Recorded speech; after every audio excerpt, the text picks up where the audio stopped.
ನಮಸ್ಕಾರ ಸ್ನೇಹಿತರೆ, Kannada jobs corner YouTube ಚಾನೆಲ್ಗೆ ಎಲ್ಲರಿಗೂ ಸ್ವಾಗತ. ಆರ್ಆರ್ಬಿಯಲ್ಲಿ ಅಸಿಸ್ಟೆಂಟ್ ಲೋಕೋ ಪೈಲಟ್ ಹುದ್ದೆಗಳ ನೇಮಕಾತಿಗೆ ಸಂಬಂಧಪಟ್ಟಂತೆ ಆನ್ಲೈನ್ ಮೂಲಕ ಅರ್ಜಿ ಸಲ್ಲಿಕೆ ಪ್ರಾರಂಭವಾಗಿರುವಂತದ್ದು. ಇನ್ನು ಯಾವ್ಯಾವ ಹುದ್ದೆಗಳಿವೆ, ಎಷ್ಟೆಷ್ಟು ಹುದ್ದೆಗಳು ಖಾಲಿ ಇರುವಂತದ್ದು, ಏಜ್ ಲಿಮಿಟ್, ಎಜುಕೇಶನಲ್ ಕ್ವಾಲಿಫಿಕೇಶನ್ ಹಾಗೂ ಸೆಲೆಕ್ಷನ್ ಪ್ರೊಸೀಜರ್ ಬಗ್ಗೆ ಈ ಒಂದು ವಿಡಿಯೋದಲ್ಲಿ ಮುಂದೆ ನೋಡ್ತಾ ಹೋಗೋಣ. ನಮ್ಮ ಚಾನೆಲ್ ಅನ್ನ ಯಾರಾದ್ರೂ ಹೊಸದಾಗಿ ನೋಡ್ತಾ ಇದ್ರೆ ಸಬ್ಸ್ಕ್ರೈಬ್ ಮಾಡಿ ಹಾಗೂ ಪಕ್ಕದಲ್ಲೇ ಇರುವಂತಹ ಬೆಲ್ ಬಟನ್ ಅನ್ನ ಕ್ಲಿಕ್ ಮಾಡಿ.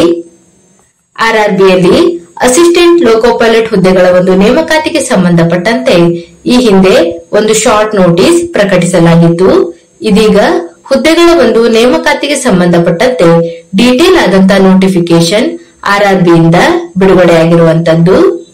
ಇನ್ನು ಈ ಎಲ್ಲ ಹುದ್ದೆಗಳಿಗೆ ಆನ್ಲೈನ್ ಮೂಲಕ ಅರ್ಜಿ ಸಲ್ಲಿಸಲು ಪ್ರಾರಂಭ ದಿನಾಂಕ 12/4/2025 ರಿಂದ 11/5/2025 ರವರೆಗೆ ಅಭ್ಯರ್ಥಿಗಳಿಗೆ ಅರ್ಜಿ ಸಲ್ಲಿಸಲು ಅವಕಾಶ ಇರುವಂತದ್ದು.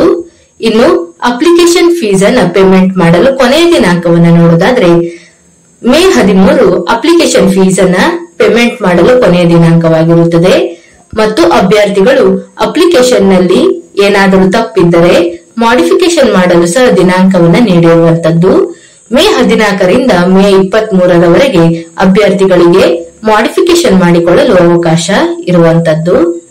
ಇನ್ನು ಎಷ್ಟೆಷ್ಟು ಹುದ್ದೆಗಳು ಖಾಲಿ ಇದೆ ಅಂತ ನೋಡ್ತಾ ಹೋಗೋದಾದ್ರೆ ಒಟ್ಟಾರೆ 9,970 ಹುದ್ದೆಗಳ ಒಂದು ನೇಮಕಾತಿಗೆ ಸಂಬಂಧಪಟ್ಟಂತೆ ಅರ್ಜಿಯನ್ನು ಆಹ್ವಾನಿಸಲಾಗಿರುವಂತದ್ದು. ಇನ್ನು ಅಸಿಸ್ಟೆಂಟ್ ಲೋಕೋ ಪೈಲಟ್ ಈ ಹುದ್ದೆಗಳಿಗೆ ಸಂಬಂಧಪಟ್ಟಂತೆ ಲೆವೆಲ್ 2 ನಲ್ಲಿ ಸ್ಯಾಲರಿಯನ್ನ ಪೇ ಮಾಡಲಾಗುವಂತದ್ದು. ಇನ್ನು ಸ್ಟಾರ್ಟಿಂಗ್ ಸ್ಯಾಲರಿ ನೋಡೋದಾದ್ರೆ 19,900 ಸ್ಟಾರ್ಟಿಂಗ್ ಸ್ಯಾಲರಿ ಇರುವಂತದ್ದು. ಇನ್ನು 18 ರಿಂದ 30 ವರ್ಷದ ಒಳಗಿನ ಎಲ್ಲ ಅಭ್ಯರ್ಥಿಗಳು ಅರ್ಜಿಯನ್ನು ಸಲ್ಲಿಸಬಹುದಾಗಿರುವಂತದ್ದು. ಅಭ್ಯರ್ಥಿಗಳು ಕೇವಲ ಒಂದು ಅಪ್ಲಿಕೇಶನ್ ಅನ್ನು ಮಾತ್ರ ಸಲ್ಲಿಸಲು ಅವಕಾಶ ಇರುವಂತದ್ದು. ಒಂದಕ್ಕಿಂತ ಹೆಚ್ಚಿನ ಒಂದು ಅಪ್ಲಿಕೇಶನ್ ಸಲ್ಲಿಸಿದ್ದಲ್ಲಿ ಆ ಒಂದು ಅಪ್ಲಿಕೇಶನ್ ಅನ್ನ ಡಿಸ್ಕ್ವಾಲಿಫೈ ಮಾಡಲಾಗುವಂತದ್ದು. ಇನ್ನು ಮುಂದೆ ನೋಡ್ತಾ ಹೋಗೋದಾದ್ರೆ ಇನ್ನು ನೆಗೆಟಿವ್ ಮಾರ್ಕಿಂಗ್ ಬಗ್ಗೆ ಸಹ ಮಾಹಿತಿಯನ್ನ ನೀಡಿರುವಂತದ್ದು.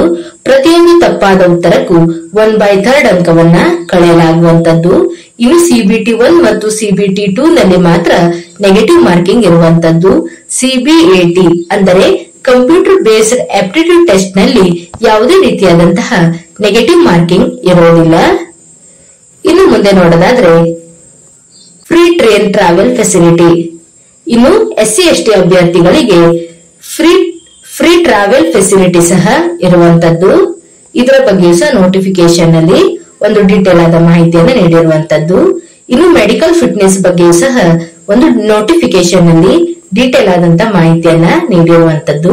ಎಲ್ಲವನ್ನು ಸಹ ಒಂದು ಬಾರಿ ಚೆಕ್ ಮಾಡಿ. ಇನ್ನು ಏಜ್ ಲಿಮಿಟ್ ಬಗ್ಗೆ ನೋಡೋದಾದ್ರೆ 18 ರಿಂದ 30 ವರ್ಷದ ಒಳಗಿನ ಎಲ್ಲಾ ಅಭ್ಯರ್ಥಿಗಳು ಈ ಒಂದು ಹುದ್ದೆಗಳಿಗೆ ಅರ್ಜಿಯನ್ನು ಸಲ್ಲಿಸಬಹುದು. ಇನ್ನು ಏಜ್ ರಿಲ್ಯಾಕ್ಸೇಷನ್ ಅನ್ನು ಸಹ ನೀಡಿರುವಂತದ್ದು. SC ST ಕ್ಯಾಟಗರಿಯ ಅಭ್ಯರ್ಥಿಗಳಿಗೆ 5 ವರ್ಷಗಳವರೆಗೆ age relaxation ನೀಡಿರುವಂತದ್ದು. OBC non creamy layer ಅಭ್ಯರ್ಥಿಗಳಿಗೆ 3 ವರ್ಷ ಹಾಗೂ ಎಕ್ಸ್ ಸರ್ವಿಸ್ ಮೆನ್ ಗಳಿಗೆ ಅವರ ಒಂದು ಕ್ಯಾಟಗರಿಗೆ ಸಂಬಂಧಪಟ್ಟಂತೆ ಒಂದು ಏಜ್ ರಿಲ್ಯಾಕ್ಸೇಷನ್ ಅನ್ನ ನೀಡಿರುವಂತದ್ದು. ಇನ್ನು ಹಾಗೆಯೇ ರೈಲ್ವೆ ಇಲಾಖೆಯಲ್ಲಿ ಸೇವೆ ಸಲ್ಲಿಸಿದಂತಹ ಅಭ್ಯರ್ಥಿಗಳಿಗೂ ಸಹ ಅವರ ಒಂದು ಕ್ಯಾಟಗರಿಗೆ ಸಂಬಂಧಪಟ್ಟಂತೆ ಏಜ್ ರಿಲ್ಯಾಕ್ಸೇಷನ್ ಅನ್ನ ನೀಡಿರುವಂತದ್ದು. ಇನ್ನು ಮಹಿಳಾ ಅಭ್ಯರ್ಥಿಗಳಿಗೆ ನೋಡೋದಾದ್ರೆ ವಿಧವೆಯಾಗಿರುವ ಮತ್ತು ವಿಚ್ಛೇದಿತೆಯಾಗಿರುವಂತಹ ಮಹಿಳಾ ಅಭ್ಯರ್ಥಿಗಳಿಗೂ ಸಹ ಒಂದು ಏಜ್ ರಿಲ್ಯಾಕ್ಸೇಷನ್ ಅನ್ನ ನೀಡಿರುವಂತದ್ದು. UR ಮತ್ತು EWS ಕ್ಯಾಟಗರಿಯ ಅಭ್ಯರ್ಥಿಗಳೇ ಆಗಿದ್ದರೆ 35 ವರ್ಷದವರೆಗೆ ಅರ್ಜಿ ಸಲ್ಲಿಸಲು ಅವಕಾಶವಿದೆ. ಇನ್ನು OBC ನಾನ್ ಕ್ರೀಮಿ ಲೇಯರ್ ಅಭ್ಯರ್ಥಿಗಳಿಗೆ 38 ವರ್ಷ ಹಾಗೂ SC ST ಅಭ್ಯರ್ಥಿಗಳಿಗೆ 40 ವರ್ಷದವರೆಗೂ ಸಹ ಅರ್ಜಿ ಸಲ್ಲಿಸಲು ಅವಕಾಶ ಇರುವಂತದ್ದು. ಇನ್ನು ರೈಲ್ವೆ ಇಲಾಖೆಯಲ್ಲಿ ಅಪ್ರೆಂಟಿಸ್ಶಿಪ್ ಟ್ರೈನಿಂಗ್ ಅನ್ನು ಪಡೆದಿರುವಂತಹ ಅಭ್ಯರ್ಥಿಗಳಿಗೂ ಸಹ ಏಜ್ ರಿಲ್ಯಾಕ್ಸೇಷನ್ ಅನ್ನು ನೀಡಿರುವಂತದ್ದು. UR ಮತ್ತು EWS ಕ್ಯಾಟಗರಿ ಅಭ್ಯರ್ಥಿಗಳಿಗೆ 35 ವರ್ಷದವರೆಗೆ ಅರ್ಜಿ ಸಲ್ಲಿಸಲು ಅವಕಾಶ ಇದೆ.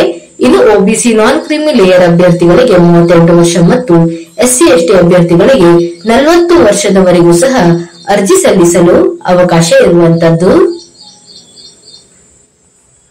ಇನ್ನು ಎಕ್ಸಾಮಿನೇಷನ್ ಫೀಸ್ ಬಗ್ಗೆ ನೋಡೋದಾದ್ರೆ ಅಭ್ಯರ್ಥಿಗಳಿಗೆ 500 ರೂಪಾಯಿ ಅಪ್ಲಿಕೇಶನ್ ಫೀಸ್ ಇರುವಂತದ್ದು. ಇನ್ನು ಸಿಬಿಟಿ 1 ಎಕ್ಸಾಮ್ ಅನ್ನ ಅಟೆಂಡ್ ಆದಂತಹ ಅಭ್ಯರ್ಥಿಗಳಿಗೆ 400 ರೂಪಾಯಿಯನ್ನ ರಿಫಂಡ್ ಮಾಡಲಾಗುತ್ತದೆ. ಇನ್ನು SC ST ex service men, ಮಹಿಳಾ ಅಭ್ಯರ್ಥಿಗಳು, ಟ್ರಾನ್ಸ್ಜೆಂಡರ್, ಮೈನಾರಿಟೀಸ್ ಮತ್ತು ಎಕನಾಮಿಕಲಿ ವೀಕರ್ ಸೆಕ್ಷನ್ ಅಭ್ಯರ್ಥಿಗಳಿಗೆ 250 ರೂಪಾಯಿ ಅಪ್ಲಿಕೇಶನ್ ಫೀಸ್ ಇರುವಂತದ್ದು. ಈ ಅಭ್ಯರ್ಥಿಗಳಿಗೂ ಸಹ ಸಿಬಿಟಿ 1 ಎಕ್ಸಾಮ್ ಅನ್ನ ಅಟೆಂಡ್ ಆದಂತಹ ಅಭ್ಯರ್ಥಿಗಳಿಗೆ 250 ರೂಪಾಯಿಯನ್ನ ರಿಫಂಡ್ ಮಾಡಲಾಗುವಂತದ್ದು. ಇನ್ನು ಎಕ್ಸಾಮಿನೇಷನ್ ಫೀಸ್ ಅನ್ನ ಅಭ್ಯರ್ಥಿಗಳು ಆನ್ಲೈನ್ ಥ್ರೂ ಪೇಮೆಂಟ್ ಅನ್ನ ಮಾಡಬೇಕಾಗಿರುವಂತದ್ದು. ಅಂದರೆ internet banking, debit card, credit card, UPI payment ಹೀಗೆ ಆನ್ಲೈನ್ ಥ್ರೂ ಅಭ್ಯರ್ಥಿಗಳು ಅಪ್ಲಿಕೇಶನ್ ಫೀಸ್ ಅನ್ನ ಪೇಮೆಂಟ್ ಮಾಡಬೇಕಾಗಿರುತ್ತದೆ. ಇನ್ನು ಸೆಲೆಕ್ಷನ್ ಪ್ರೊಸೀಜರ್ ಬಗ್ಗೆ ನೋಡೋದಾದ್ರೆ ಒಟ್ಟು 5 ಹಂತಗಳಲ್ಲಿ ಅಭ್ಯರ್ಥಿಗಳನ್ನ ಆಯ್ಕೆ ಮಾಡಿಕೊಳ್ಳಲಾಗುವಂತದ್ದು. ಮೊದಲನೇದಾಗಿ ಕಂಪ್ಯೂಟರ್ ಬೇಸ್ಡ್ ಟೆಸ್ಟ್ 1 ಇರುವಂತದ್ದು. ಇನ್ನು ಕಂಪ್ಯೂಟರ್ ಬೇಸ್ಡ್ ಟೆಸ್ಟ್ 1 ನಲ್ಲಿ ಕ್ವಾಲಿಫೈ ಆದಂತಹ ಅಭ್ಯರ್ಥಿಗಳನ್ನ second stage computer based test 2 ಗೆ ಕರೆಯಲಾಗುವಂತದ್ದು. ಇದರಲ್ಲಿ ಕ್ವಾಲಿಫೈ ಆದಂತಹ ಅಭ್ಯರ್ಥಿಗಳನ್ನ ಕಂಪ್ಯೂಟರ್ ಬೇಸ್ಡ್ ಆಪ್ಟಿಟ್ಯೂಡ್ ಟೆಸ್ಟ್ ಗೆ ಕರೆಯಲಾಗುತ್ತದೆ. ನಂತರ ಡಾಕ್ಯುಮೆಂಟ್ ವೆರಿಫಿಕೇಶನ್ ಹಾಗೂ ಮೆಡಿಕಲ್ ಎಕ್ಸಾಮ್ ಅನ್ನ ನಡೆಸಲಾಗುವಂತದ್ದು. ಒಟ್ಟಾರೆ 5 ಹಂತಗಳಲ್ಲಿ ಅಭ್ಯರ್ಥಿಗಳನ್ನ ಆಯ್ಕೆ ಮಾಡಿಕೊಳ್ಳಲಾಗುವಂತದ್ದು. ಇನ್ನು ಮೊದಲನೇ ಹಂತವನ್ನ ನೋಡೋದಾದ್ರೆ ಕಂಪ್ಯೂಟರ್ ಬೇಸ್ಡ್ ಟೆಸ್ಟ್ 1 ಇದರ ಬಗ್ಗೆ ನೋಡ್ತಾ ಹೋಗೋದಾದ್ರೆ ಒಟ್ಟು 60 ನಿಮಿಷಗಳ ಒಂದು ಕಾಲಾವಕಾಶವನ್ನ ಈ ಒಂದು ಎಕ್ಸಾಮ್ ನಲ್ಲಿ ನೀಡಲಾಗುತ್ತದೆ. ಇನ್ನು ಒಟ್ಟು 75 ಕ್ವಶನ್ಸ್ ಗಳು ಇರುತ್ತವೆ ಮತ್ತು 75 ಅಂಕಗಳು ಇರುವಂತದ್ದು. ಇನ್ನು ನೆಗೆಟಿವ್ ಮಾರ್ಕಿಂಗ್ ಬಗ್ಗೆ ಸಹ ಮಾಹಿತಿಯನ್ನು ನೀಡಿರುವಂತದ್ದು. 1/3 ನೆಗೆಟಿವ್ ಮಾರ್ಕಿಂಗ್ ಸಹ ಇರುವಂತದ್ದು. ಇನ್ನು ಕ್ವಾಲಿಫೈಯಿಂಗ್ ಮಾರ್ಕ್ಸ್ ಬಗ್ಗೆ ನೋಡೋದಾದ್ರೆ UR ಮತ್ತು EWS ಕೆಟಗರಿ ಅಭ್ಯರ್ಥಿಗಳಿಗೆ 40% ಕ್ವಾಲಿಫೈಯಿಂಗ್ ಮಾರ್ಕ್ಸ್ ಇರುವಂತದ್ದು. OBC ನಾನ್ ಕ್ರೀಮಿ ಲೇಯರ್ ಅಭ್ಯರ್ಥಿಗಳಿಗೆ 30%, SC ಅಭ್ಯರ್ಥಿಗಳಿಗೆ 30% ಮತ್ತು ST ಅಭ್ಯರ್ಥಿಗಳಿಗೆ 25% ಕ್ವಾಲಿಫೈಯಿಂಗ್ ಮಾರ್ಕ್ಸ್ ಇರುವಂತದ್ದು. ಇನ್ನು ಸಿಬಿಟಿ 1 ಎಕ್ಸಾಮ್ ಗೆ ಸಂಬಂಧಪಟ್ಟಂತೆ ಸಿಲೆಬಸ್ ಬಗ್ಗೆ ಸಹ ನೋಟಿಫಿಕೇಶನ್ ನಲ್ಲಿ ಒಂದು ಡೀಟೇಲ್ ಆದ ಮಾಹಿತಿಯನ್ನು ನೀಡಿರುವಂತದ್ದು. ಎಲ್ಲವನ್ನು ಸಹ ಒಂದು ಬಾರಿ ಚೆಕ್ ಮಾಡಿ. ಇನ್ನು ಕಂಪ್ಯೂಟರ್ ಬೇಸ್ಡ್ ಟೆಸ್ಟ್ 1 ನಲ್ಲಿ ಕ್ವಾಲಿಫೈ ಆದಂತಹ ಅಭ್ಯರ್ಥಿಗಳನ್ನ ಕಂಪ್ಯೂಟರ್ ಬೇಸ್ಡ್ ಟೆಸ್ಟ್ 2 ಗೆ ಕರೆಯಲಾಗುವಂತದ್ದು. ಇನ್ನು ಸಿಬಿಟಿ 2 ಬಗ್ಗೆ ನೋಡ್ತಾ ಹೋಗೋದಾದ್ರೆ ಸಿಬಿಟಿ 2 ನಲ್ಲಿ ಪಾರ್ಟ್ ಎ ಮತ್ತು ಪಾರ್ಟ್ ಬಿ ಇರುವಂತದ್ದು. ಒಟ್ಟು 2 ಗಂಟೆ 30 ನಿಮಿಷಗಳ ಒಂದು ಕಾಲಾವಕಾಶ ಸಿಬಿಟಿ 2 ನಲ್ಲಿ ನೀಡಲಾಗುವಂತದ್ದು. ಟೋಟಲ್ 175 ಕ್ವಶನ್ಸ್ ಗಳು ಇರುವಂತದ್ದು. ಇನ್ನು ಪಾರ್ಟ್ ಎ ಬಗ್ಗೆ ನೋಡೋದಾದ್ರೆ ಪಾರ್ಟ್ ಎ ನಲ್ಲಿ 90 ನಿಮಿಷಗಳ ಕಾಲಾವಕಾಶವನ್ನ ನೀಡಲಾಗುತ್ತದೆ. ಒಟ್ಟು 100 ಕ್ವಶನ್ಸ್ ಗಳು ಇರುತ್ತವೆ.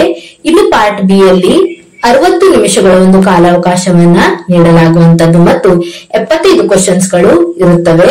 ಇನ್ನು ನೆಗೆಟಿವ್ ಮಾರ್ಕಿಂಗ್ ಬಗ್ಗೆ ನೋಡೋದಾದ್ರೆ 1/3 ನೆಗೆಟಿವ್ ಮಾರ್ಕಿಂಗ್ ಸಹ ಇರುವಂತದ್ದು. ಇನ್ನು ಸಿಬಿಟಿ 2 ಎಕ್ಸಾಮ್ ಗೆ ಸಂಬಂಧಪಟ್ಟಂತೆ ಪಾರ್ಟ್ ಎ ಮತ್ತು ಪಾರ್ಟ್ ಬಿ ಗೆ ಸಂಬಂಧಪಟ್ಟಂತೆ ಒಂದು ಸಿಲೆಬಸ್ ಅನ್ನು ಸಹ ನೋಟಿಫಿಕೇಶನ್ ಅಲ್ಲಿ ಡೀಟೇಲ್ ಆದ ಮಾಹಿತಿಯನ್ನ ನೀಡಲಾಗಿದೆ. ಎಲ್ಲವನ್ನು ಸಹ ಒಂದು ಬಾರಿ ಚೆಕ್ ಮಾಡಿ. ಇನ್ನು ಮುಂದೆ ನೋಡೋದಾದ್ರೆ ಕಂಪ್ಯೂಟರ್ ಬೇಸ್ಡ್ ಆಪ್ಟಿಟ್ಯೂಡ್ ಟೆಸ್ಟ್ ಇದರ ಬಗ್ಗೆ ನೋಡ್ತಾ ಹೋಗೋದಾದ್ರೆ ಈ ಒಂದು ಎಕ್ಸಾಮ್ ಅನ್ನ ಇಂಗ್ಲಿಷ್ ಮತ್ತು ಹಿಂದಿಯಲ್ಲಿ ನಡೆಸಲಾಗುತ್ತದೆ. ಇನ್ನು ಈ ಎಕ್ಸಾಮ್ ನಲ್ಲಿ ಯಾವುದೇ ರೀತಿಯಾದಂತಹ ನೆಗೆಟಿವ್ ಮಾರ್ಕಿಂಗ್ ಇರೋದಿಲ್ಲ. ಇನ್ನು ಮುಂದೆ ನೋಡೋದಾದ್ರೆ ಡಾಕ್ಯುಮೆಂಟ್ ವೆರಿಫಿಕೇಶನ್ ಬಗ್ಗೆ ನೋಡ್ತಾ ಹೋಗೋದಾದ್ರೆ ಸಿಬಿಟಿ 2 ಎಕ್ಸಾಮ್ ನಲ್ಲಿ ಪಾರ್ಟ್ ಎ ಮತ್ತು ಪಾರ್ಟ್ ಬಿ ಯಲ್ಲಿ ಕ್ವಾಲಿಫೈ ಆದಂತಹ ಅಭ್ಯರ್ಥಿಗಳನ್ನ ಸಿಬಿಎಟಿ ಈ ಒಂದು ಎಕ್ಸಾಮ್ಗೆ ಕರೆಯಲಾಗುತ್ತದೆ. ಸಿಬಿಎಟಿ ಎಕ್ಸಾಮ್ ನಲ್ಲಿ ಕ್ವಾಲಿಫೈ ಆದಂತಹ ಅಭ್ಯರ್ಥಿಗಳನ್ನ ಶಾರ್ಟ್ ಲಿಸ್ಟ್ ಮಾಡಿ ಡಾಕ್ಯುಮೆಂಟ್ ವೆರಿಫಿಕೇಶನ್ ಮತ್ತು ಮೆಡಿಕಲ್ ಎಕ್ಸಾಮ್ಗೆ ಕರೆಯಲಾಗುವಂತದ್ದು. ಇನ್ನು ಅರ್ಜಿಯನ್ನು ಸಲ್ಲಿಸುವಂತಹ ವಿಧಾನದ ಬಗ್ಗೆ ನೋಡೋದಾದ್ರೆ ಅಭ್ಯರ್ಥಿಗಳು ಆನ್ಲೈನ್ ಮೂಲಕ ಅರ್ಜಿಯನ್ನ ಸಲ್ಲಿಸಬೇಕಾಗಿರುವಂತದ್ದು. ಇದರ ಬಗ್ಗೆ ಸಹ ಎಲ್ಲ ಮಾಹಿತಿಯನ್ನ ನೀಡಿರುವಂತದ್ದು. ಇನ್ನು ನಾವು ಅಪ್ಲೋಡ್ ಮಾಡುವಂತಹ ಫೋಟೋಗ್ರಾಫಿನ ಸೈಜ್ ಬಗ್ಗೆ ನೋಡೋದಾದ್ರೆ ಅಭ್ಯರ್ಥಿಗಳು ಪ್ಲೇನ್ ವೈಟ್ ಬ್ಯಾಕ್ ಗ್ರೌಂಡ್ ಇರುವಂತಹ ಒಂದು ಫೋಟೋಗ್ರಾಫ್ ಅನ್ನ ಅಪ್ಲೋಡ್ ಮಾಡಬೇಕಾಗಿರುತ್ತದೆ. ಇನ್ನು ಫೋಟೋಗ್ರಾಫಿನ ಸೈಜ್ 50 to 150 KB ಒಳಗಡೆ ಇರಬೇಕು ಮತ್ತು 150 DPI ರಿಸಲ್ಯೂಷನ್ ಸಹ ಇರಬೇಕಾಗಿರುವಂತದ್ದು. ಇನ್ನು ಅಭ್ಯರ್ಥಿಗಳು ರೀಸೆಂಟ್ ಒಂದು ಫೋಟೋವನ್ನ ಅಪ್ಲೋಡ್ ಮಾಡಬೇಕಾಗಿರುವಂತದ್ದು. ಅಭ್ಯರ್ಥಿಗಳು 2 ತಿಂಗಳ ಒಳಗಿನ ಒಂದು ಫೋಟೋವನ್ನ ಅಪ್ಲೋಡ್ ಮಾಡಬೇಕಾಗಿರುವಂತದ್ದು. ಇನ್ನು ಸಿಗ್ನೇಚರ್ ಬಗ್ಗೆ ಸಹ ಮಾಹಿತಿಯನ್ನ ನೀಡಿರುವಂತದ್ದು. ನಾವು ಅಪ್ಲೋಡ್ ಮಾಡುವಂತಹ ಸಿಗ್ನೇಚರ್ ವೈಟ್ ಪೇಪರ್ ನಲ್ಲಿ ಒಂದು ಬ್ಲಾಕ್ ಇಂಕ್ ನಲ್ಲಿ ಒಂದು ಸೈನ್ ಮಾಡಿದಂತ ಒಂದು ಸಿಗ್ನೇಚರ್ ಅನ್ನ ಅಪ್ಲೋಡ್ ಮಾಡಬೇಕಾಗಿರುತ್ತದೆ ಮತ್ತು ಸಿಗ್ನೇಚರಿನ ಸೈಜ್ 30 to 49 KB ಒಳಗಡೆ ಇರಬೇಕಾಗಿರುವಂತದ್ದು. ಇನ್ನು SC/ST ಅಭ್ಯರ್ಥಿಗಳು ಅವರ ಒಂದು SC/ST ಕ್ಯಾಟಗರಿಯ ಒಂದು ಸರ್ಟಿಫಿಕೇಟ್ ಅನ್ನು ಸಹ ಅಪ್ಲೋಡ್ ಮಾಡಬೇಕಾಗಿರುವಂತದ್ದು. ಇನ್ನುಳಿದಂತೆ ನಮ್ಮ ಮಾರ್ಕ್ಸ್ ಕಾರ್ಡ್ಗಳು, ಅಡ್ರೆಸ್ ಪ್ರೂಫ್ ಗೆ ಸಂಬಂಧಪಟ್ಟಂತಹ ಎಲ್ಲ ಡಾಕ್ಯುಮೆಂಟ್ ಗಳನ್ನು ಸಹ ನಾವು ಅಪ್ಲೋಡ್ ಮಾಡಬೇಕಾಗಿರುತ್ತದೆ. ಇಲ್ಲಿ RRBಯ ಒಂದು ವಿವಿಧ ರೀಸನ್ ಗೆ ಸಂಬಂಧಪಟ್ಟಂತೆ ಒಂದು ವೆಬ್ಸೈಟ್ ಅಡ್ರೆಸ್ ಬಗ್ಗೆ ಸಹ ಮಾಹಿತಿಯನ್ನ ನೀಡಿರುವಂತದ್ದು. ಎಲ್ಲವನ್ನು ಸಹ ಒಂದು ಬಾರಿ ಚೆಕ್ ಮಾಡಿ. ಇನ್ನು ಹುದ್ದೆಗಳಿಗೆ ಸಂಬಂಧಪಟ್ಟಂತೆ ಕ್ವಾಲಿಫಿಕೇಶನ್ ಬಗ್ಗೆ ನೋಡ್ತಾ ಹೋಗೋದಾದ್ರೆ, ಅಸಿಸ್ಟೆಂಟ್ ಲೋಕೋ ಪೈಲಟ್ ಈ ಒಂದು ಹುದ್ದೆಗಳಿಗೆ ಲೆವೆಲ್ 2 ನಲ್ಲಿ ಸ್ಯಾಲರಿಯನ್ನ ಪೇ ಮಾಡಲಾಗುತ್ತದೆ. 19,900 ಮಂತ್ಲಿ ಸ್ಯಾಲರಿ ಇರುವಂತದ್ದು. ಇನ್ನು ಎಜುಕೇಶನಲ್ ಕ್ವಾಲಿಫಿಕೇಶನ್ ಬಗ್ಗೆ ನೋಡೋದಾದ್ರೆ, SSLC ಆದಂತ ಅಭ್ಯರ್ಥಿಗಳು ಅರ್ಜಿಯನ್ನು ಸಲ್ಲಿಸಬಹುದು. ಇದರ ಜೊತೆಗೆ ITI ಸರ್ಟಿಫಿಕೇಟ್ ಅನ್ನು ಸಹ ಹೊಂದಿರಬೇಕಾಗಿರುತ್ತದೆ. NCVT ಅಥವಾ SCVT ಬೋರ್ಡ್ ನಿಂದ ಸಂಬಂಧಪಟ್ಟಂತ ಒಂದು ಟ್ರೇಡ್ ನಲ್ಲಿ ITI ಕೋರ್ಸ್ ಅನ್ನು ಸಹ ಮಾಡಿರಬೇಕಾಗಿರುವಂತದ್ದು. ಇನ್ನು ಟ್ರೇಡ್ ಗಳ ಬಗ್ಗೆ ನೋಡ್ತಾ ಹೋಗೋದಾದ್ರೆ, fitter, electrician, instrument mechanic, millwright, maintenance mechanic, mechanic radio and TV, electronic mechanic, mechanic motor vehicle, wireman, tractor mechanic, armature and coil winder, mechanic diesel, heat engine turner, machinist, refrigerator and air conditioning mechanic ಈ ಒಂದು trade ನಲ್ಲಿ ITI ಆದಂತ ಅಭ್ಯರ್ಥಿಗಳು ಅರ್ಜಿಯನ್ನು ಸಲ್ಲಿಸಬಹುದು. ಇದರ ಜೊತೆಗೆ ಇನ್ನೂ ಒಂದು ಕ್ವಾಲಿಫಿಕೇಶನ್ ಅನ್ನು ಸಹ ನೀಡಿರುವಂತದ್ದು. SSLC ಜೊತೆಗೆ ಸಂಬಂಧಪಟ್ಟಂತಹ ಒಂದು ಟ್ರೇಡ್ ನಲ್ಲಿ ಒಂದು ಅಪ್ರೆಂಟಿಸ್ಶಿಪ್ ಟ್ರೈನಿಂಗ್ ಅನ್ನ ಮುಗಿಸಿರುವಂತಹ ಅಭ್ಯರ್ಥಿಗಳು ಸಹ ಅರ್ಜಿಯನ್ನು ಸಲ್ಲಿಸಬಹುದು. ಇನ್ನು ಇದರ ಜೊತೆಗೆ ಇನ್ನೂ ಒಂದು ಕ್ವಾಲಿಫಿಕೇಶನ್ ಅನ್ನು ಸಹ ನೀಡಿರುವಂತದ್ದು. SSLC ಆದಂತಹ ಅಭ್ಯರ್ಥಿಗಳು ಸಹ ಅರ್ಜಿಯನ್ನು ಸಲ್ಲಿಸಬಹುದು. ಇದರ ಜೊತೆಗೆ 3 ವರ್ಷಗಳ ಒಂದು ಸಂಬಂಧಪಟ್ಟಂತಹ ಟ್ರೇಡ್ ನಲ್ಲಿ ಡಿಪ್ಲೊಮಾ ಆದಂತಹ ಅಭ್ಯರ್ಥಿಗಳು ಅರ್ಜಿಯನ್ನ ಸಲ್ಲಿಸಬಹುದಾಗಿರುವಂತದ್ದು.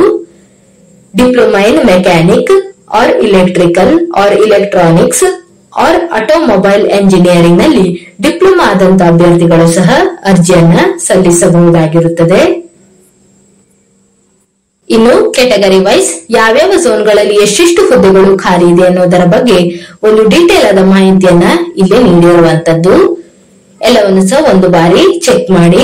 ಒಟ್ಟು ಭಾರತದಾದ್ಯಂತ 9,970 ಹುದ್ದೆಗಳಿಗೆ ಸಂಬಂಧಪಟ್ಟಂತೆ ಒಂದು ನೇಮಕಾತಿ ನಡೆಯುತ್ತಿರುವಂತದ್ದು. ಇವಿಷ್ಟು RRBಯಲ್ಲಿ ಅಸಿಸ್ಟೆಂಟ್ ಲೋಕೋ ಪೈಲಟ್ ಹುದ್ದೆಗಳ ಒಂದು ನೇಮಕಾತಿಗೆ ಸಂಬಂಧಪಟ್ಟಂತೆ ಇರುವಂತಹ ಮಾಹಿತಿಯಾಗಿರುವಂತದ್ದು. ಈ ಒಂದು ವಿಡಿಯೋ ನಿಮಗೆ ಇಷ್ಟವಾಗಿದ್ದಲ್ಲಿ ಒಂದು ಲೈಕ್ ಮಾಡಿ, ಶೇರ್ ಮಾಡಿ ಹಾಗೂ ಸಬ್ಸ್ಕ್ರೈಬ್ ಮಾಡಿ. ಜೊತೆಗೆ ಪಕ್ಕದಲ್ಲೇ ಇರುವಂತಹ ಬೆಲ್ ಬಟನ್ ಅನ್ನ ಕ್ಲಿಕ್ ಮಾಡಿ. ಏನಾದರೂ ಡೌಟ್ಸ್ ಇದ್ದರೆ ಕಮೆಂಟ್ ಬಾಕ್ಸಿನಲ್ಲಿ ಕಮೆಂಟ್ ಮಾಡಿ. ಇನ್ನೂ ಹೆಚ್ಚಿನ ಮಾಹಿತಿಗಾಗಿ ನಮ್ಮ ಚಾನೆಲ್ ಅನ್ನು ಸಬ್ಸ್ಕ್ರೈಬ್ ಮಾಡಿ.